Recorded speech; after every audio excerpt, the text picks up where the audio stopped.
Hello, everybody, and welcome to a Kennan Conversation of the Kennan Institute. I'm Michael Kimmage, the director of the Kennan Institute, and it's a pleasure and privilege today to host two very distinguished investigative journalists, Andrei Soldatov and Irina Borogan, who are associated with the agentura.ru site, but also more directly relevant to our conversation today are the authors of a book, Our Dear Friends in Moscow, the inside story of a broken generation. And of course, first, I would like to recommend to our listening and viewing audience that they, if they haven't already, that they read the book, which is a remarkable essayistic memoir in parts, but also meditation on transformations in Russia from the sort of late 1990s to the present day, and covers ground that I think for many of us is familiar.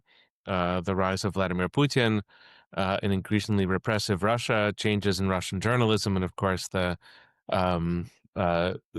Russian invasion of Ukraine in February 2022. These are familiar data points, but I think that the book helps us to think anew about the relevant transitions, developments, and what they mean in a very large, big picture sense, but also what they can mean on a personal level. And so the book, I think, transmits and communicates all of that. In the course of the next 45 minutes, and I would encourage our audience to send questions to the Q&A function here on the webinar. But in the course of the next 45 minutes, the three of us will have a conversation, and then we will be very eager to include your questions for our two distinguished guests today. So first of all, welcome, Andrei and Irina. And I would like to go for the first question and to pass it back and forth between the two of you to the first world of your book, which is an open-ended world in which you don't know how things are going to turn out, is in some ways quite a post-Soviet world where memories of the Soviet Union are, of course, immediate and vivid. But when to be a journalist in Moscow was to be many, many things all at once, and in part it was to be what you chose it to be. And so I would like to start in that world before we move to the transitions that are, I think, the heart and soul of your book. But either of you who wishes to begin the prehistory, as it were, to your story. Michael, first of all, thank you for having us. Well, our story starts in the summer of 2000, when we were both of us were journalists in the political department of Izvestia, and we just joined this very old Soviet brand. I think it was launched at the time of the Russian Revolution, and it's been always very close to the Kremlin. Even after the collapse of the Soviet Union, it was still a very prominent and powerful newspaper. And we were young journalists. We wanted to write about a very sensitive topic, the Russian intelligence and security services. And we believed that Izvestia could give us access to these people, to the people in the agencies. And back then, it seemed as a very good strategy. You just join an influential newspaper. And we joined the political department, and it was a very interesting collection of journalists who were slightly older than us.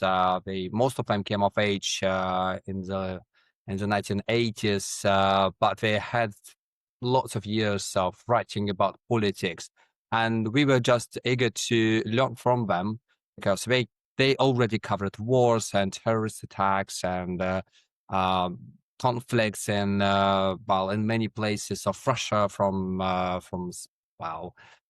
the North Caucasus to Chechnya, obviously, and we just wanted to learn from them. And it started fine. We believe it was a good move for us, and all of a sudden we discovered that some old ghosts of the Soviet past were still haunting this newspaper. When we joined it, there was a huge conversation inside of the editorial office what to do about a birthday party of Boris Yefimov. And Boris Yefimov was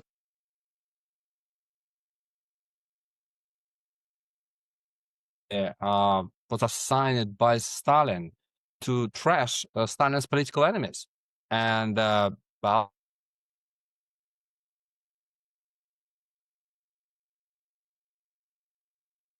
Boris Yefimov did all that starting in before the Second World War, and he was still around. He was alive. He was very proud of being alive, to be honest. And the newspaper which employed him in the 1940s and 1950s, they didn't know what to do about him. Whether to launch a big celebration, but it sounded a bit strange because I mean it was the 1990s and actually 2000, and nobody wanted to praise someone who was directly involved in Stalin purges by providing cartoons for these things. And we remembered how strange it felt back then that people really talked about celebrating him. Eventually, the idea was abandoned, but not because people felt that it was a bad idea to praise someone like him, but just because there was some very old grudge between him and some other deputy editor, which they traced back to the 1960s. And you understand at that moment that many things changed in Moscow, but even the people who remembered what it was like were still there. And this ghost of Stalin's times was still there, despite the fact that the paper was very new. It was owned by two Russian oligarchs, and it looked like everything changed. It was not. But what I want to say is that back then, it was not very gloomy. Putin already came to power. It was the year of 2000, but it was still quite optimistic time because we had 10 years or even more of absolute freedom of media. And as a young journalist, we were not afraid of anything. So we just didn't believe that there could be something dangerous to us. So we knew that journalists were killed in the 90s, but it mostly happened because of gangsters or oligarchs, but no one were killed because of the Kremlin. And so, I mean, we were like just very happy, naive, full of optimism, two young persons, as well as many others. A lot of people were the same of our age. If we could continue with that motif, and I think, of course, it's very notable when you say, Andrei, that the ghosts at issue, I mean, of course, every country has its ghosts, but the ghosts at issue are the ghosts of the 1930s. One might imagine the ghosts of the 1960s or 70s, but it's a very notable point that you make. But if we could linger with this free world as you describe it, Irina, just for a moment, and if you could describe Moscow itself at this time. You mention quite often in the book a restaurant called Jean-Jacques, and a world of sort of parties and I guess you could say youth in a way, but also a world where journalists and others interacted in ways that were maybe not completely free, but sort of characterized by a certain spirit of freedom. So, Irina, if I could turn to you first to ask just about the city of Moscow and the kind of world that you inhabited. This would be, I don't know, 2000, 2005, 2006, 7, 8, the early years of your book. Moscow back then was just a very beautiful city, and it's the point is that Moscow, particular, I'm not talking about the Russian provinces and Russian regions.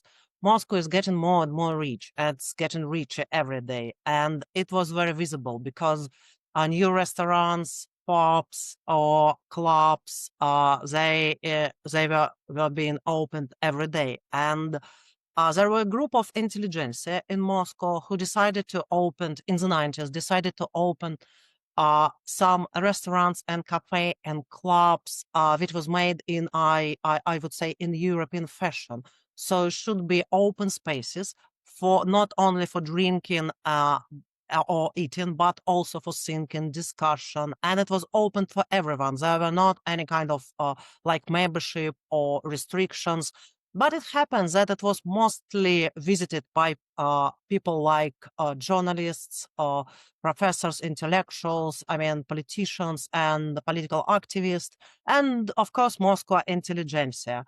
So the place which put in the center of our narrative, Jean-Jacques, it is named after the famous French philosopher, and it imitated the style of French bistro, and that's why it was also very very popular, and a lot of people try to be there to have for having a good times, discussing, talking, drinking. Drinking was huge back then.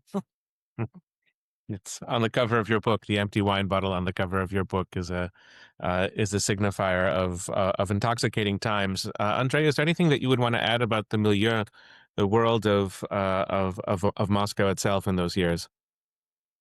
Well, I would say that in these places, there were not a lot of such places, probably a dozen. But what was quite significant was that every time you bump into your friends, a journalist or a political activist, and of course, it would be talking about people who are anti-Putin, you immediately start a conversation about Putin. It was inevitable because Putin started his big offensive on journalism in the country almost immediately after he came to power, because the Second Chechen War was going on, and he attacked a famous TV channel, ENTV, and it split the journalist community in the country, and specifically in Moscow. And they had all kinds of discussions. Then there was a horrible story of a journalist who was kidnapped in the North Caucasus, Andrei Babitsky, and it was it was a point of conversation for everyone. And the thing is that some liberal journalists were quite supportive of the Kremlin.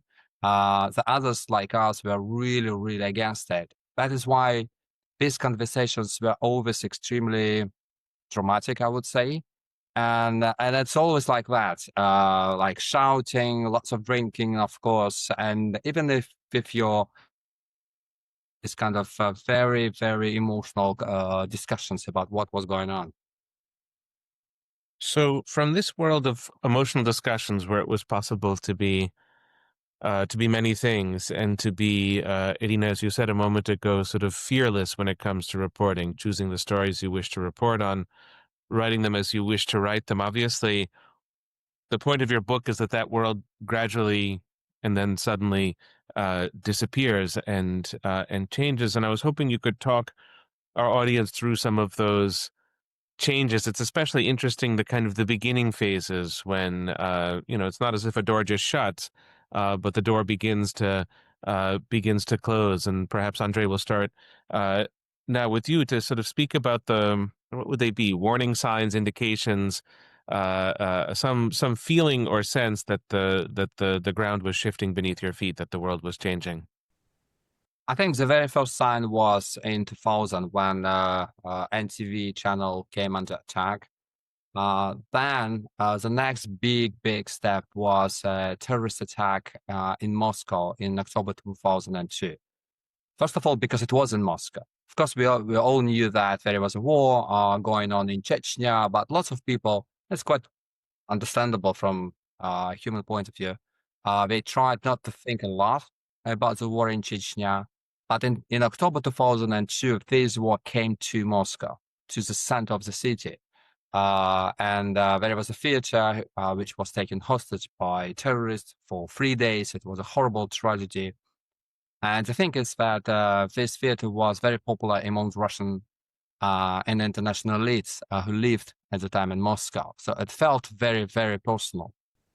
And it was a big disaster, obviously, but it was extremely important for Putin personally.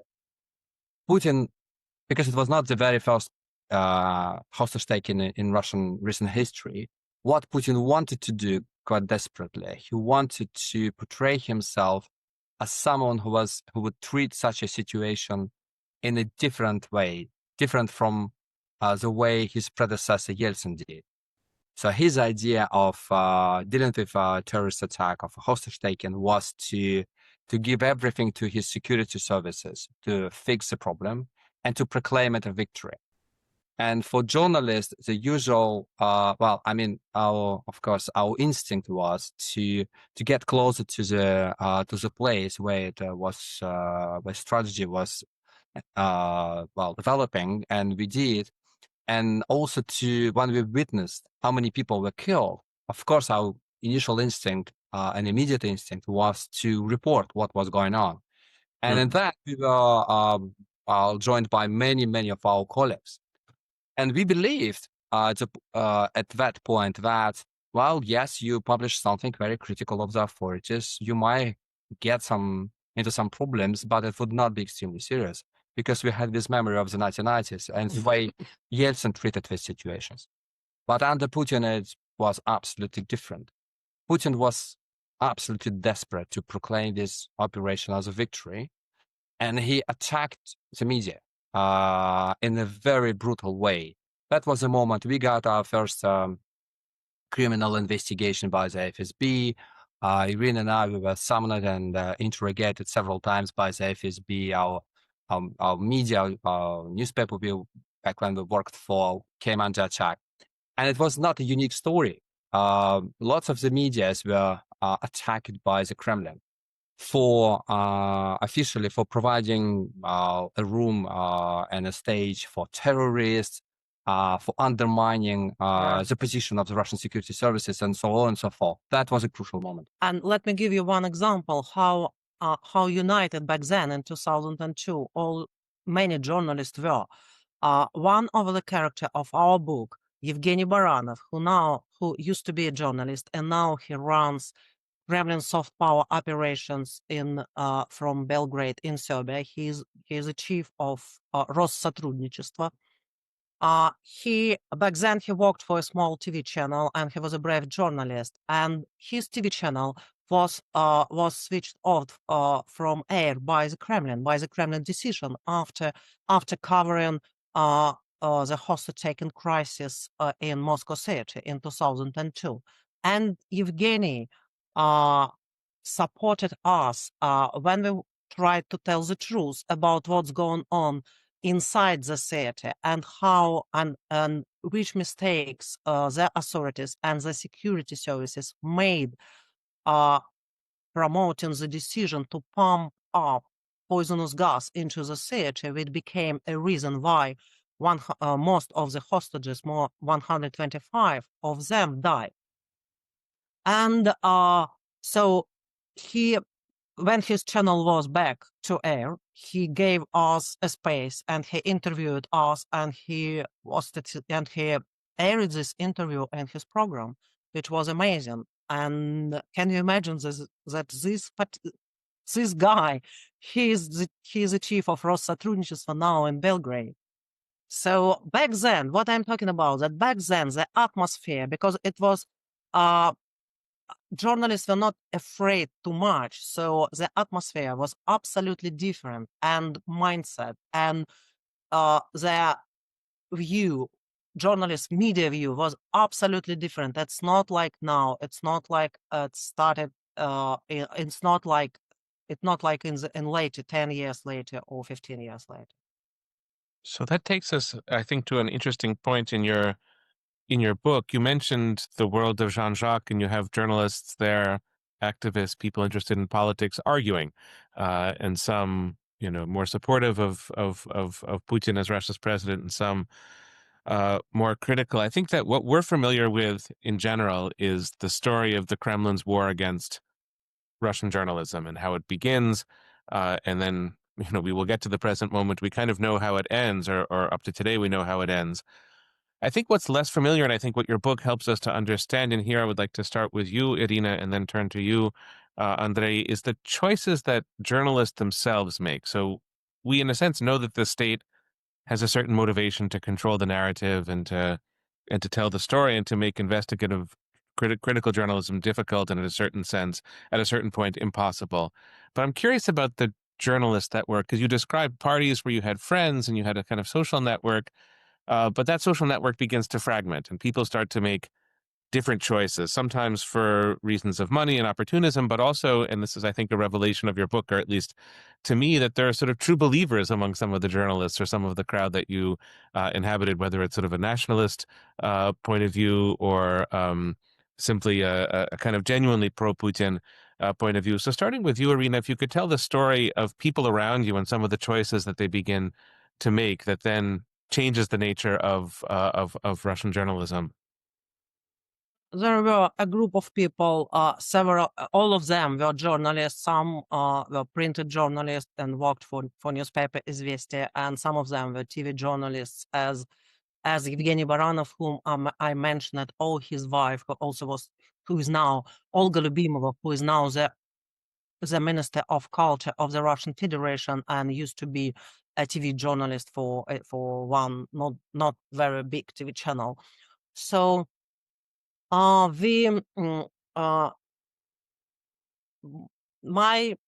favorite character and my favorite person from all the company is Pyotr Akopov.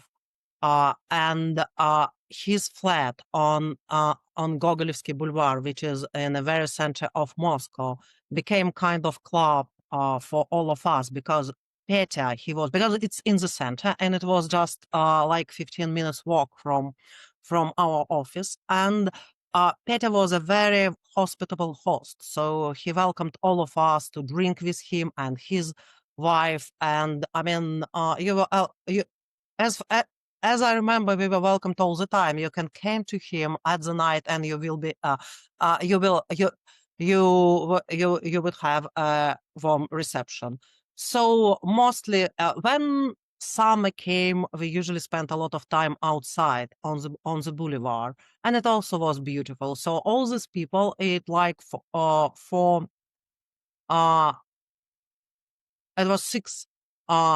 six people, 4 men, or 5 men, 1 woman, and 1 person who we mentioned in the book, Svetlana Babaeva. She didn't drink with us, but she also a character in the book. And so we all had a lot of conversations, a lot of discussions. And Peter, who was is still a very well-mannered guy.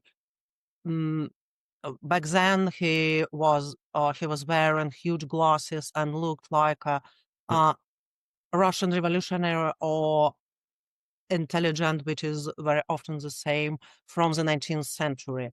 We had a lot of discussions with him and a lot of debates because he always been pro-Russian Empire. He had a huge nostalgia for the Soviet Union, not as a communist Bolshevik state, but he was very nostalgic about the lost superpower status. And he even loved Stalin as a historian. And I'm from my family went through Stalin repression from both sides, from my mother's side and from my father's family side. So I was maybe he was the first person in my life back then who praised Stalin. So I was so surprised to hear that from a guy who came from Russian family of intelligentsia, from Moscow family of intelligentsia. So I was partly I was fascinated by his way of thinking, and not in terms he had some influence of me. It's impossible. But in terms to discuss this, what a strange guy, why he's thinking in such a strange way. So people were different even back then, but anyway, we had common ground, and it was that we all loved freedom, and we all supported the independence of media back then. And there were no censorship in the newspaper. We worked for even given the fact that newspaper was pro-Kremlin. But we can write everything we wanted to, and no one article, even if it had, if it didn't follow the party line, was not censored or removed from the print. Andrei, your thoughts about just people around you who were, if not changing, who were making choices that were different from your own choices. Well, I was always fascinated by another character we described in the book, the chief of the political department of Izvestia. His name was Evgeny Krutikov. And he was, I should admit, a big influence on me because when I joined Izvestia, I had no experience of writing about Russian intelligence agencies. And Krutikov was much more experienced than me for several reasons, because he was writing about these guys, but also because of his personal story. His great granddad was deputy head of Stalin prime minister. And his father started as a very ambitious and very successful intelligence officer under Stalin. All of a sudden, his career was stopped in a very abrupt way. He was arrested, sent to the Gulag.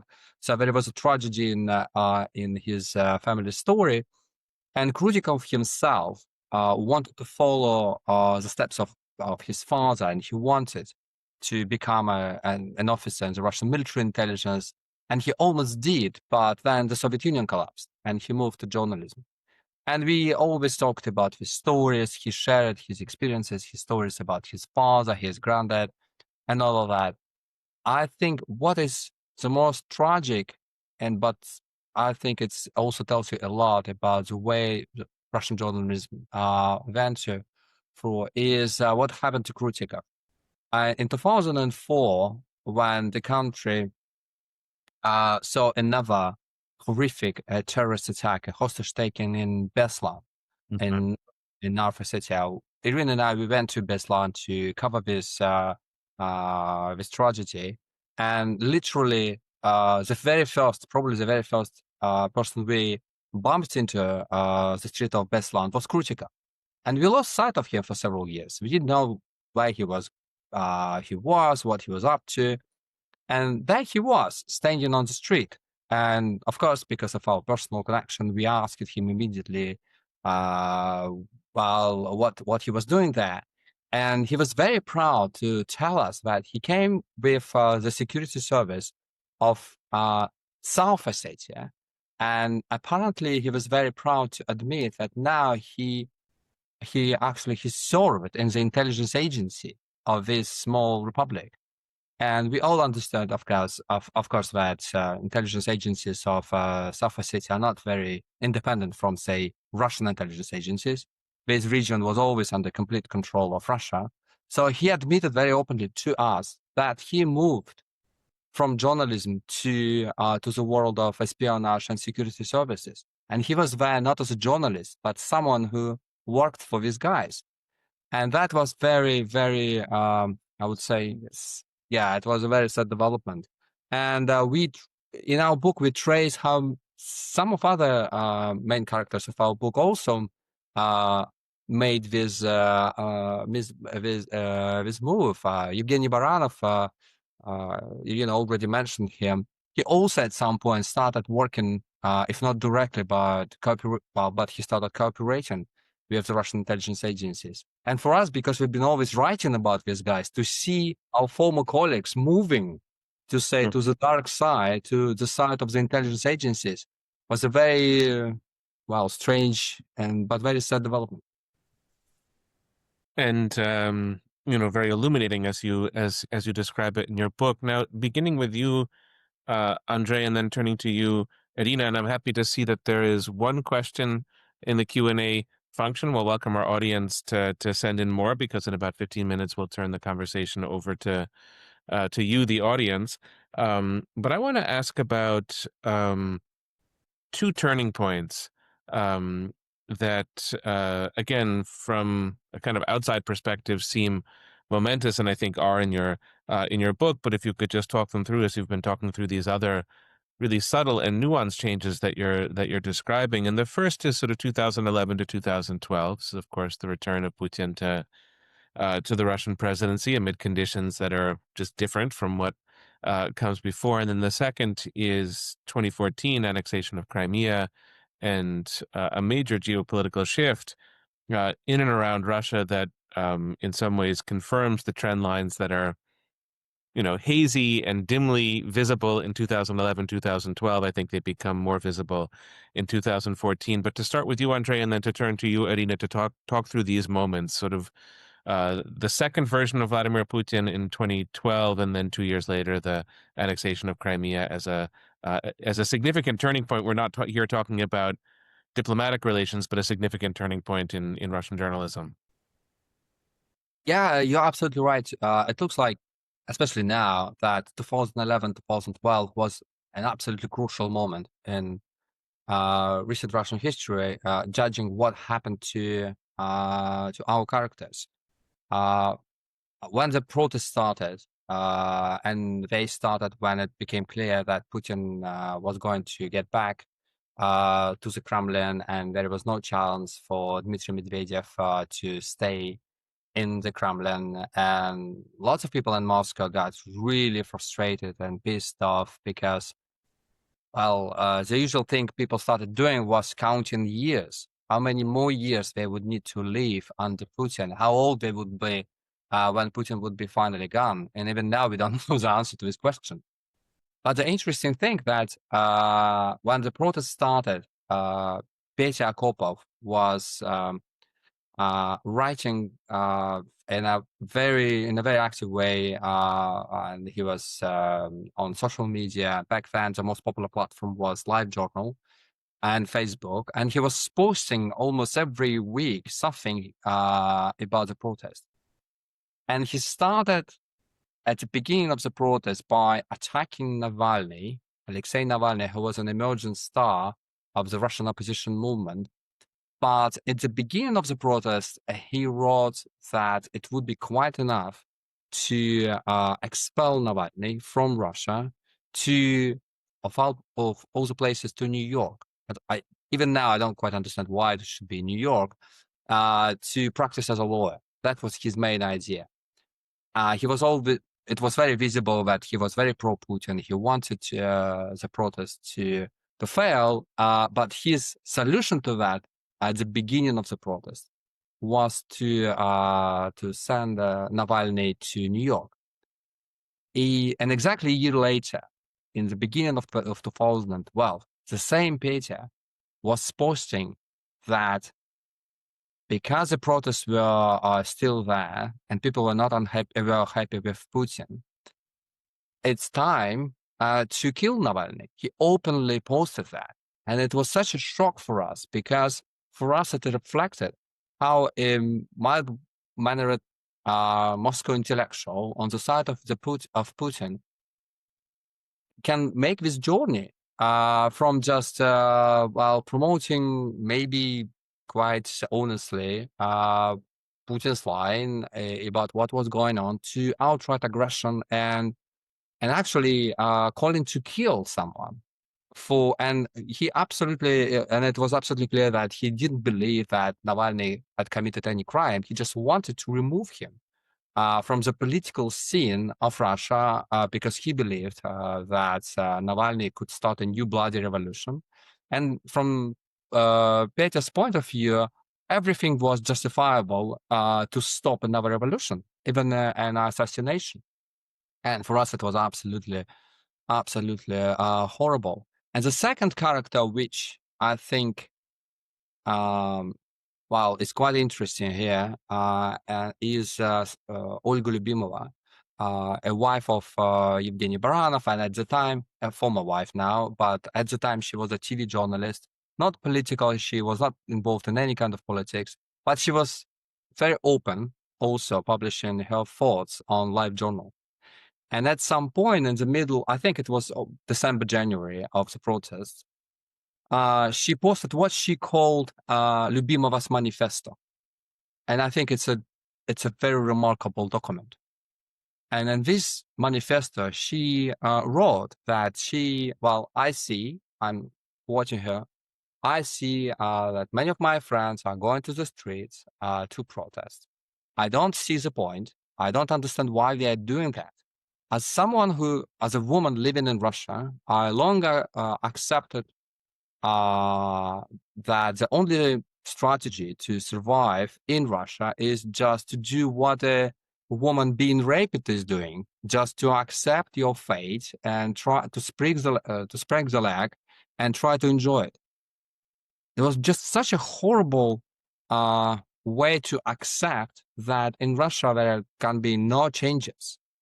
And citizens of the country should, if they want to survive, they should imitate the behavior of a raped woman in a very strange way. But for us, it was a very interesting and very honest, to be honest, admission that nothing could be done in a country like Russia. And she accepted that. Being a very young at that point, successful and liberal TV journalist, and nevertheless she accepted and adopted this very dark vision of what was possible in the country.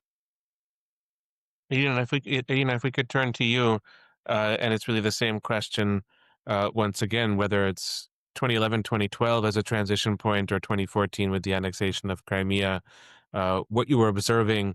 Again, most importantly, among as they are referred to in the title of your book, our dear friends in Moscow, the changes that were happening really within them. It's the most fascinating part of your story. What became clear after this time, 2010, 2012, was a time of a huge hope and then a time of a huge failure, because Putin showed to us and to all Russians that he would not tolerate anymore to any kind of protest, and he will be very harsh with everyone who disagree with him. And it was clear that there would not be any space for dissidents or just people who disagree with the Kremlin. And so what did it mean for people like us, journalists and people in public sphere? It means that you would not have any successful career anymore. So all you can have, if you disagree with the Kremlin, maybe just a very small. You can work for a very small media, which is not very popular and always been under the security services surveillance. So it's kind of not very pleasant and harsh life, and it didn't promise you a lot of success. And every journalist back then understood this in the right way. So it was clear. So some people, they continue to follow the way being disagree with the Kremlin, and they were not very successful in terms of money, in terms of audience, in terms of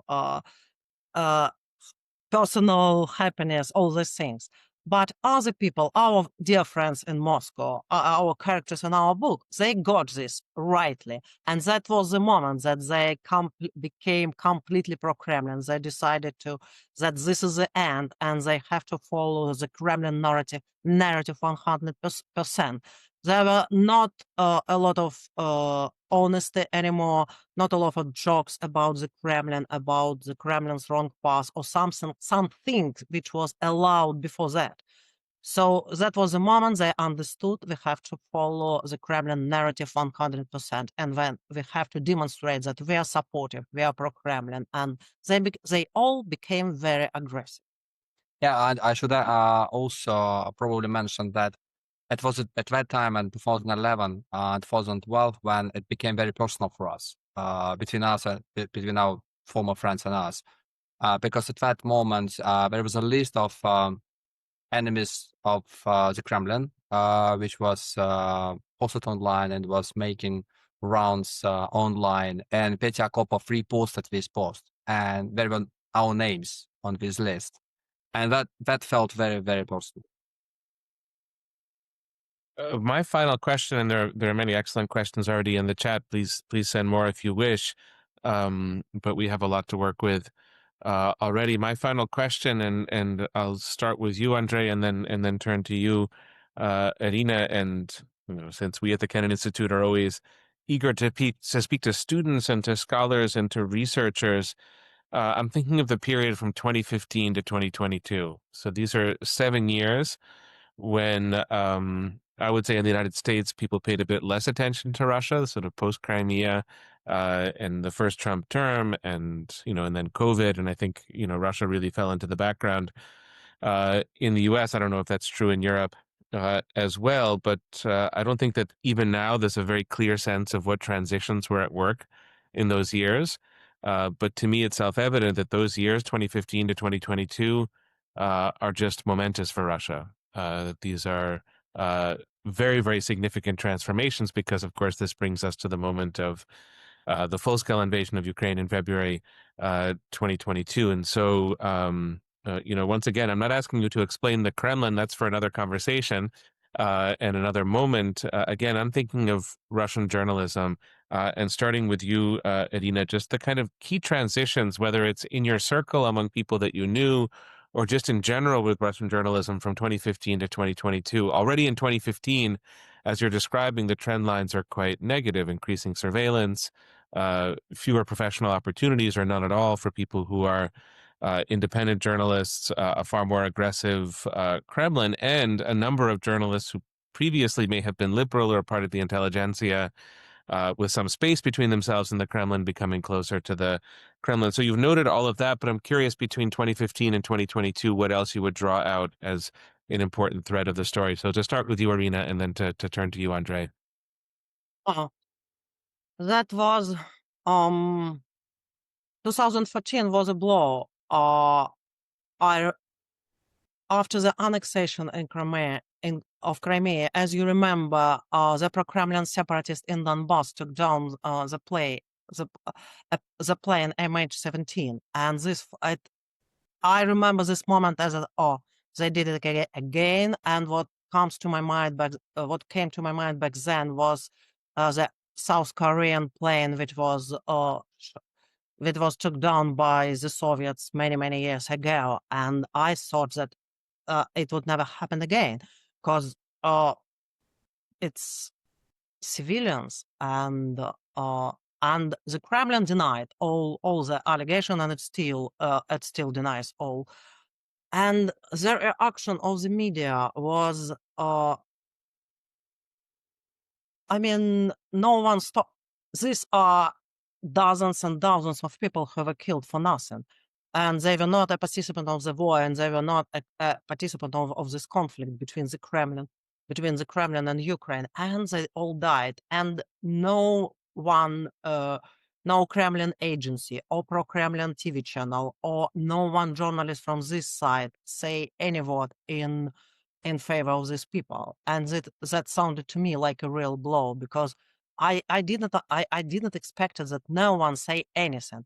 And since then, it's getting worse and worse. And it was after that they started attacking people like us on like weekly and daily basis. And the label for independent journalists and dissidents and people who disagree as public enemy or enemy of states, or just even worse, foreign agents, became kind of normal for state media, which was like 90% of 90% of media of Russia.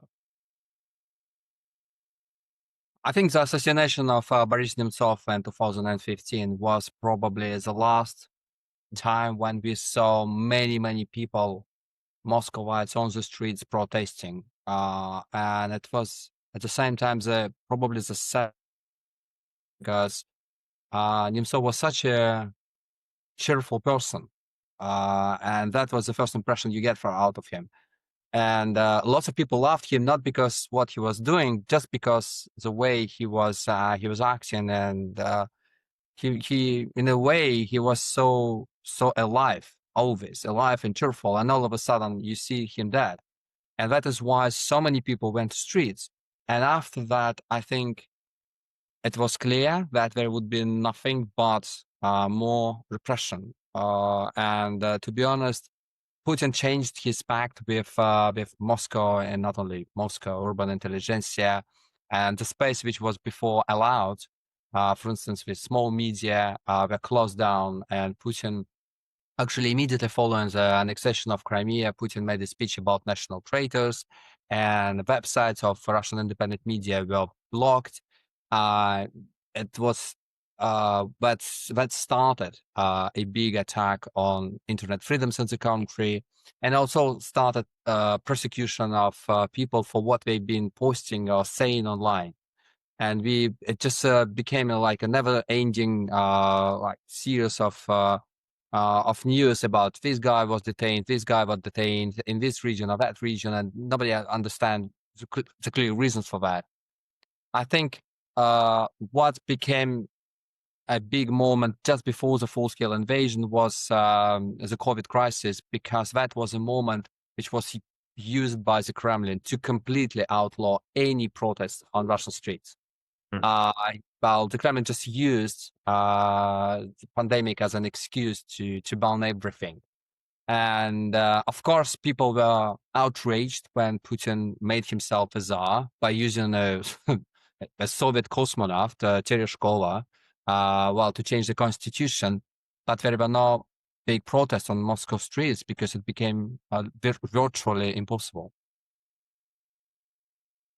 Thank you so much for addressing all of my questions. I hope that we can make it through all of the questions we have from our audience. I will synthesize a few and compress a few because they are similar. This is the first question that we have, which comes from a former Japanese foreign correspondent from Moscow. So in a sense, international colleague of yours. And this is to go back to the question of those who you knew in the world of journalism who did become close to the Kremlin, and to ask about their motivations, not about fear, but other motivations that may have been powerful for them: values, self-identity, the relationship to state power. This is a word that we would use in Washington, which can affect journalism profoundly in this country, which is access, and what journalists do for the sake of access. So let me start first with you, Andrei, and then turn to you,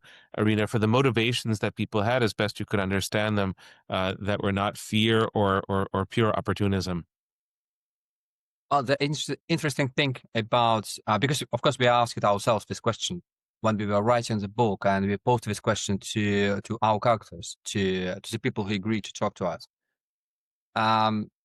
Most of the characters of our book are trained historians. And it seems that for these people, ambitions was a very important thing. All of them are extremely ambitious. And all of them have a very dark vision of Russia as a country which might be ruled only by a dictator. There is no other options. And from their point of view, if you want to achieve something, and most of these people, as I said, they are ambitious. Many of them came from very, very prominent Soviet families. For instance, Olga Lyubimova, she's a great-granddaughter of a very famous Russian actor, Kachalov, and there was once a street named after Kachalov in the center of Moscow. And everybody in Russia knows the name Kachalov because Yesenin, famous Russian poet, wrote a poem about Kachalov's dog. So we are talking about the real Russian elites. So all of them at some point accepted the idea that in a country like Russia, if you want to achieve something, you need to serve the dictator. There are no other options. You might be, well, the only other option is to be outside, to be a loser. Like us. Like us, right. And there's no other option. So it's, in a way, it's a very medieval concept of what could be done if you have some ambitions. If you don't have any ambitions, you don't count for these people. And that's, I think it's a primary motivation. The second big motivation is, as Irina already said, they're all very nostalgic about the Soviet Union because the country and their families lost a lot because of the collapse of the Soviet Union. And the third thing, which might come as a surprise to you, is the role of small conflicts on the borders of Russia. Sure. It is an interesting thing, but most of these people we are talking about at some point worked as journalists in conflict zones like South Ossetia, Abkhazia, or the wars in Yugoslavia. And at some point they developed this idea that there was a big plan, a big war conducted by the West against countries like Russia to subvert and destroy and undermine Russia and the Russian sphere of influence. And that this plan was first tested on Yugoslavia, then on Georgia and Ukraine. And that is why for them, every democratic movement in any country surrounding Russia was a sign of another move made by the West to undermine the Russian influence. And they really believe in this concept. It's not just propaganda. Yeah, and I mean, life proved that they were right because all of them, most of them, made a very successful careers under dictator. But the irony is that the most liberal person, the youngest one, Olga Lyubimova, made the most successful career, and she became the Minister of Culture of Russia Federation, and now in charge of some terrible things like war promotion and she supervises also the production of government-sponsored movies about raising the war in Ukraine, and even involved in re-education of kids in Ukraine. She was kids in Ukraine. She was the most liberal one, and she was. I mean, I would say she was one of the most sincere and honest person of all group of people. Moving to another of our audience's questions, and we'll start first with you, Irina, and then turn to you, Andrei. But this is about, and it's there in the title of your book. You have the word Moscow in the title of the book, and so your story is a Moscow-focused story for completely understandable reasons. But how might it be a different story if you focus perhaps on St. Petersburg as well, or if you focused on, various regional centers that one could in Russia? I'll confess I know nothing about journalism outside of Moscow, so I find it a very interesting question. Obviously, Moscow has pride of place as the national capital, but how might one decenter the story, or could one decenter the story by focusing on other places? Oh, it's a complicated question because being Moscow journalist, we don't know a lot about journalism in St. Petersburg or not to mention Russian provinces. And I think that in the Russian provinces, in the Russian regions, it was absolutely different because journalists didn't have a lot of opportunities to express themselves because there were not a lot of media and independent media, and local authorities started a huge offensive on media already in 2000 when Putin came to power. So, and it was very harsh for local journalists back then in Russia, because in Moscow we had a lot of support from our circle, from alike journalists and from liberal-minded people. But in Russian provinces, it was not like that. These kind of journalists who tried to be independent and were independent, they were isolated and they didn't have people to rely on. And those who stayed liberal and independent from the Kremlin, they are real heroes. I think so. Yeah, I totally agree. I think the reason why we focused on Moscow, because we are journalists, we are not researchers, and for us as for journalists, the most important thing is to write about something we know and we have access to. And the idea of this book came to us when the full-scale invasion started, and the idea was to find an explanation why the Russian elites decided to side with the Kremlin. So we treated this problem in a way how we can do that as journalists. And because we couldn't travel to Russia because we were on the wanted list and it was absolutely impossible for us, we decided to focus on people we could get access to this group of people, and to explore their story, trying to tell the biggest story. That was our approach. Let me move now to another question, which comes to us from a PhD student who's researching this topic and this area, and it's I suspect a hard question to answer. We'll start with you, Andrei, and then turn to you, Irina. But it's a very interesting question. It's about the relative quiet in the Russian population since 2022. The quiet, which one can read as support for the war or unwillingness to oppose. It's hard to know, but this is posed as a question about journalism, because the assumption is that there's a certain lack of trust in Russia when it comes to independent journalists. And the questioner asks about figures like Boris Berezovsky and Guzinski and the kind of image that independent journalism had in the 1990s as perhaps money-driven, or the subject of oligarchic, or the vehicle of oligarchic feuds and conflicts. So I guess let's break the question down into two pieces. Is there a lack of trust in Russia when it comes not to Kremlin journalism, but independent journalism? And if there is this connected perhaps to, sort of missing or subdued opposition to the war? We'll start with you, Andrei, and turn to you, to Irina. Yeah, it's a very good question because, of course, we asked ourselves this very question for many, many years. It is absolutely true. And yes, it is true that in the 1990s, many Russian prominent and famous journalists, they got corrupted, and it was very visible. They took part in oligarchic wars, and it was just horrible. And Putin, being very smart, did miss this opportunity. Remember that when he came to power, he was in the middle of the Second Chechen War. His way of selling this war to the Russian audience was to say that the first war was lost because of journalists. Because journalists were corrupt and paid by Chechen separatists or Western intelligence agencies. And by and large, the population accepted this concept because Russian journalists were, to a certain extent, very corrupt. And ever since, the Kremlin never stopped exploiting this topic. There was TV series where you get very honest policemen investigating the assassinations of very corrupted journalists. It was like that for decades.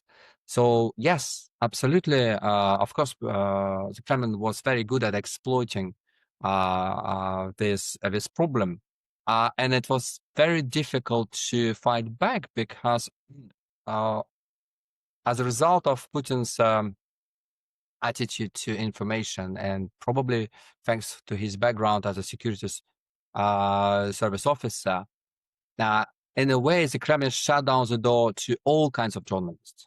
And now we need to add, well, I think even our characters actually admitted that all kinds of journalists lost access to the Kremlin, including the pro-Kremlin journalists. But things got really difficult for journalists from outside, like for independent journalists like us.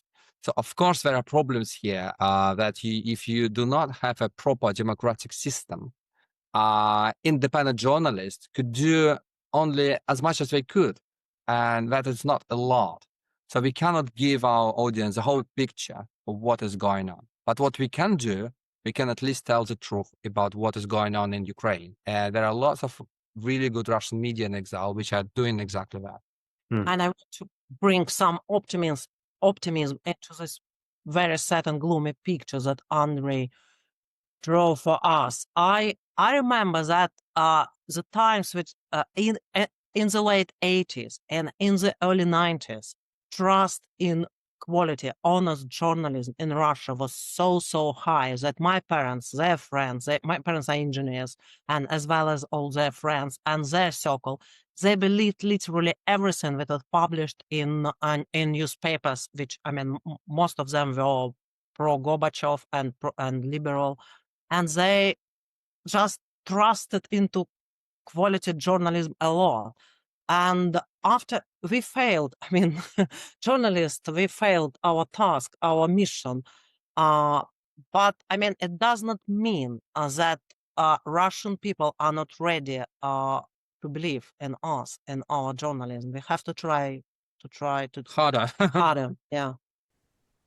Yeah, that's certainly a very, very significant point. I would add to it that I don't think anybody, whether it's Russia or any other country at the moment, really understands the information landscape.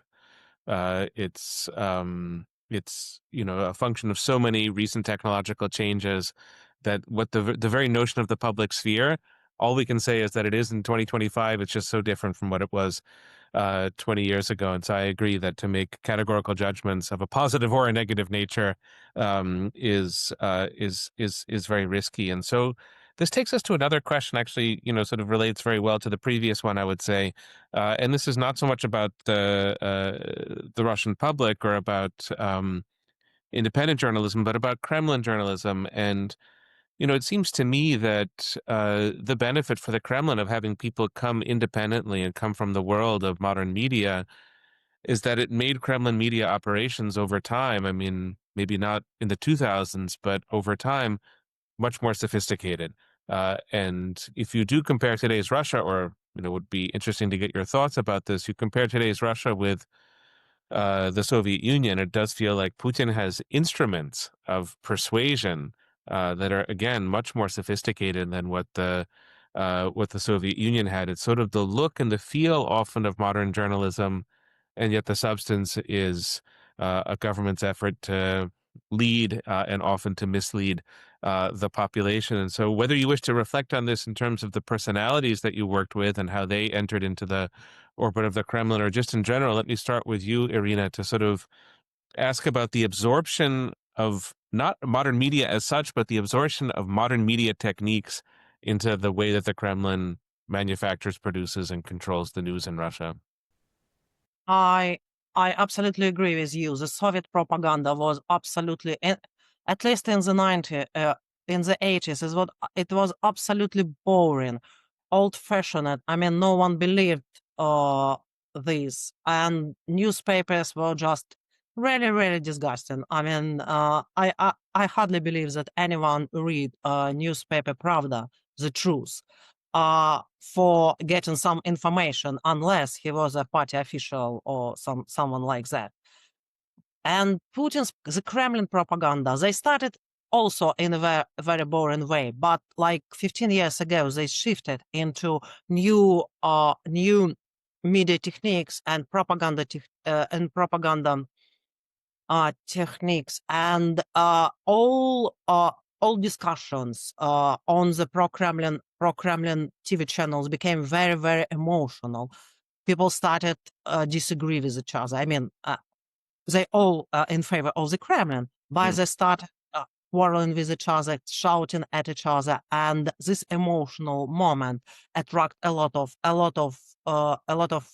spectators and viewers to the screens, and they have never stopped since then. They use hatred, they use emotions, they use xenophobia, everything to fuel people's anger, which is a lot of in Russia, against Ukrainians, against liberals, against Europeans and the United States and many, many others.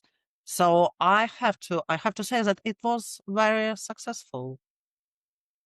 Andrei, your thoughts about the Kremlin's evolution and its use of journalists, some of whom surely you know, to construct its operations at the present moment? I think what we need to remember that at some point, many Russian propaganda outlets they get help from Western trained journalists. I remember the time when RT, Russia Today, was launched. They got several very good, very professional British journalists helping them with the message. And I spoke with some of these people afterwards, and I was really surprised why they decided to do that. And until I think the annexation of Crimea, it was sort of Crimea. I think it was quite okay for American and British journalists, at least to some of them, to work to cooperate with RT. It was not a sign of something like we are doing something extremely bad. No, it was just an opportunity. The other thing where the Kremlin was really good at was at exploiting, I would say, a human rights direction. It's an interesting thing. Nobody actually thought about it. But starting in 2011, 2012, when at the time we were working together with many human rights organizations in the UK, in Canada, and the US, because we were involved in investigating surveillance technologies, Russian and Western surveillance technologies. And at some point, some of these human rights organizations came to us and asking, like, guys, we don't know what to do, but we are constantly invited on air, on RT, to talk about, for instance, mass surveillance conducted by NSA. And we don't know what to do because we are not asked to promote the Kremlin line. We are asked to talk about what we are supposed to talk about, the problems with human rights in our countries. And that's exactly what we do. But we feel very uncomfortable because, of course, we understand it's RT. But we don't have an answer to that. And I think lots of human rights organizations became very confused. And even now, I don't have a clear answer. You're not supposed to talk to these kind of channels, or you're supposed to talk to these kind of channels. There is no clear answer. And when the picture is getting really confused, that is an opportunity. That's an extraordinary point, I think, just to speak to our PhD student in the audience. It reminds us that for researching this topic, it has to be done in a transnational manner. The borrowing of techniques, the interaction, think of even the biography of somebody like Vladimir Posner, who's sort of between the United States and Russia and is sort of balancing different journalistic imperatives and agendas in his career. And, the contemporary kind of first channel talk show in Russia does owe a certain stylistic affinity to talk shows in Germany and the United States and elsewhere. And of course, as you note, all of the non-Russian journalists who work for RT in Spanish and English and different languages and are part of that enterprise. So as a matter of research and just as a matter of understanding, it has to be addressed in a transnational manner. And that would be an interesting book to read, a kind of transnational story that would run in parallel to the story that you tell in your book. We're reaching the end of our time. I want to make sure as many questions get asked as possible. And there is a rather specific question, but an interesting one, which I'll read verbatim because I think that's the best way to do it. And this is from an anonymous attendee. The question is, did professional independent journalists join Orthodox Church media relations, or did the church develop public relations figures from within the church only? So it's a specific question about the church and how it uses media. Andrei, perhaps we could start with you and then turn to you, Irina. And this is a theme that figures in your book, certain, sort of figures who have an interest in the church and relate to it in different ways. So the question about church and media for you, Andrei, first, and then for Irina. Yeah, actually, we never thought when we started in our careers as journalists that the church would play such a huge role and proportionally huge role at some point, and it was true for most of our characters. Also for all of them. At some point, some of them became very religious. For instance, Baranov became extremely religious. At some point, some of them decided that the church provided ideological grounds for the concept of the uniqueness of Russia, and that was exploited and explored by Petya Akopov.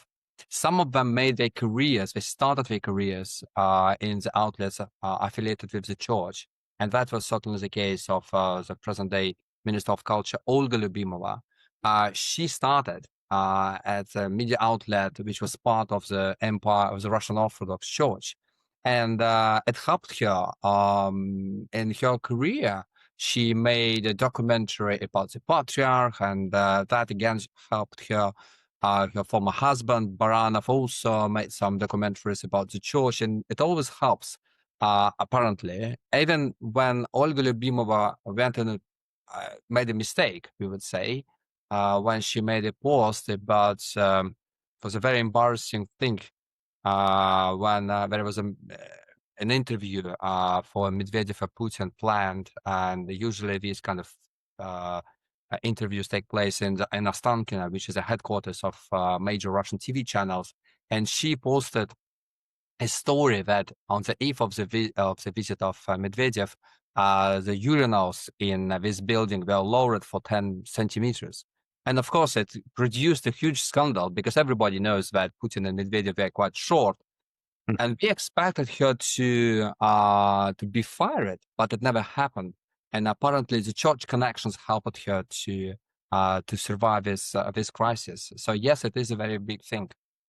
Yeah, I have nothing to add. I agree.